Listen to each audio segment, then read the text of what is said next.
بسم اللہ الرحمن الرحیم۔ السلام علیکم۔ بہت سے لوگ فلائٹس کے بارے میں پوچھ رہے ہیں۔ فلائٹس کے بارے میں ابھی کچھ پتہ نہیں ہے کہ کیا ہونے جا رہا ہے، کیونکہ اس وقت 32 ملکوں میں تقریباً اومیکرون جو ہے آ چکا ہے، جو ساؤتھ افریقہ سے شروع ہوا تھا۔ تو یو اے ای نے ساؤتھ افریقہ کے 7 ملکوں میں پابندی لگا دی، پاکستان نے دنیا کے 15 ملکوں میں پابندی لگا دی، اور بی سی کیٹیگری شروع کر دی پاکستان نے بھی۔ انڈیا نے پابندی لگا دی، سعودی عرب میں پابندی لگا دی۔ آگے مزید پابندیوں لگنے کا چانس ہے یا نہیں ہے؟ دبئی حکومت نے بھی پچھلے دنوں کہا تھا ہم اسی دسمبر کے اندر کچھ اور بھی ملکوں میں پابندی لگائیں گے جس ملکوں میں اومیکرون زیادہ ہوگا۔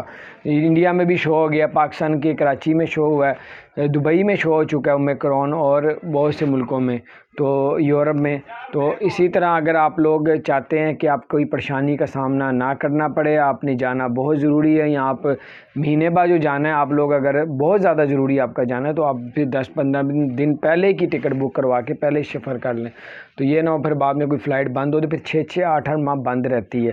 تو بہرحال اللہ تعالیٰ خیر کرے، یہ اتنا کوئی خطرناک نہیں ہے۔ اللہ تعالیٰ ہم سب کو بچا کے رکھے اس طرح کی وبا سے، کیونکہ یہ ہماری اپنی کرتوتیں گناہ ہے جو ہمارے سامنے آ جاتے ہیں۔ اللہ سے توبہ کریں تاکہ اللہ تعالیٰ رزق میں بھی اضافہ فرمائے گا۔ تو جو پلاننگ کر رہی ہیں وہ آپ اپنے ذرا سوچ سمجھ کے کر لیجیے گا، تاکہ پریشانی کا سامنا نہ کرنا پڑے۔ اپنا خیال رکھیں، چینل کو سبسکرائب